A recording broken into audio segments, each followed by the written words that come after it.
आज बुधवार नहीं रविवार है, दूरियां नज़दीक हैं।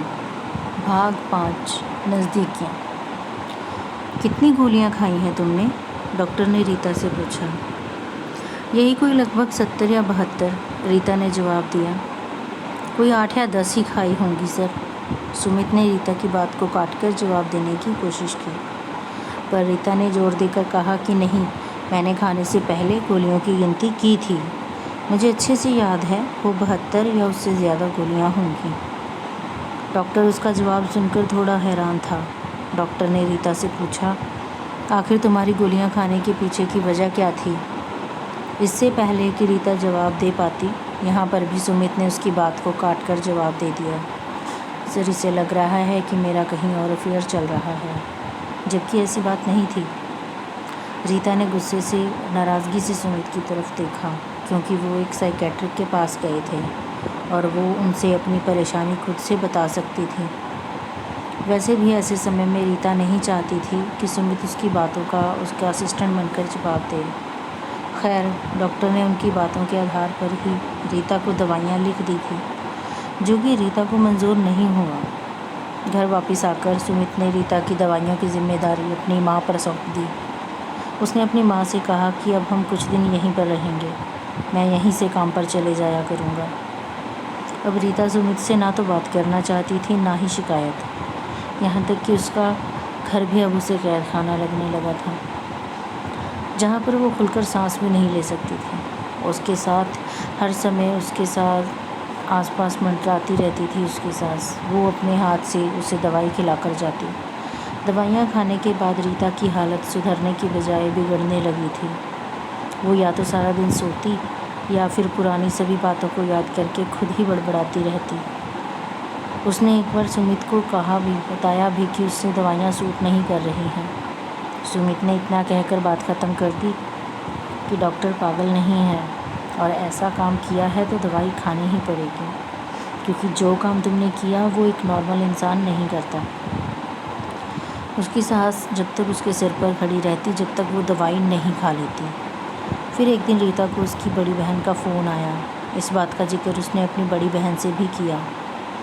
उसकी बड़ी बहन ने उसे सलाह दी कि अगर ऐसा है तो वो दवाइयाँ ना खाए, दवाइयाँ खाने की एक्टिंग करे और फिर उसे डस्टबिन में फेंक दे। बड़ी बहन ने रीता को ये सलाह इसलिए दी थी क्योंकि रीता का मानना था कि जिस दिन वो दवाइयाँ नहीं खाती है, उस दिन वो बिल्कुल सही फील करती है। उसने अपनी बहन के आगे यह भी इकरार किया कि उसने मानसिक परेशानी बढ़ जाने के कारण आत्महत्या का प्रयास किया था, जिसका इलाज दवाइयों से नहीं होता। क्योंकि रीता भी दवाइयों वाली कंपनी में काम करती थी, इसलिए उसे इतनी दवाइयों की समझ तो थी ही। उसे जो दवाइयाँ दी गई थी वो बहुत ही सीरियस किस्म के मानसिक रोगियों को दी जाने वाली दवाइयाँ थी। फिर ऐसे ही बात करते करते जब रीता ने अपनी बहन से कहा कि अभी 1 हफ्ता लगातार हम यहाँ रह कर गए हैं, उसके बावजूद सुमित ने भी 2 दिन बाद ही मुझे यहाँ वापस लाकर रख दिया है, और अब हम यहाँ से काम पर जा रहा है, जबकि मैं बिल्कुल भी यहाँ रहना नहीं चाहती। तब उसकी बहन ने उसकी बात को बीच में ही काटते हुए कहा, 2 दिन? क्या तुम्हें लगता है कि सिर्फ 2 दिन में ही तुम ठीक हो गई हो? क्या तुम्हें नहीं पता कि तुम कितने दिन से बेहोश थी?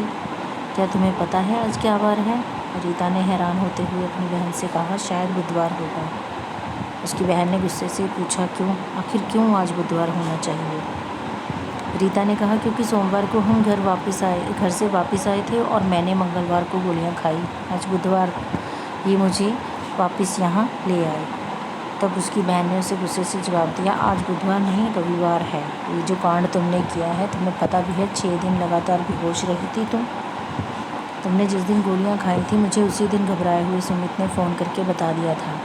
मेरी कुछ पारिवारिक मजबूरियों के चलते मैं तुरंत मौके पर नहीं आ पाई थी, और मम्मी की तबीयत की वजह से उनको भी हमने 1-2 दिन बाद ही बताया। हम वीरवार शाम से शनिवार सुबह तक तुम्हारे घर पर रुके। तुम्हें पता भी है तुम्हारी हालत ऐसी थी कि तुम्हारी सांस तक भी हमें सुनाई नहीं दे रही थी। क्या तुम्हें ज़रा सा भी अंदाज़ा है कि तुमने जिन लोगों के लिए अपनी ज़िंदगी को दांव पर लगाया, उन्हें इस बात से कितना फ़र्क पड़ा? रीता अपनी बहन की बातों का कोई भी जवाब नहीं दे पाई, क्योंकि उसके पास जवाब थे भी नहीं। परंतु वो खुद यकीन नहीं कर पा रही थी कि उसके जहन में पिछले 6 दिन ऐसे मिटे हुए थे जैसे वो वक्त उसके जीवन में आया ही नहीं।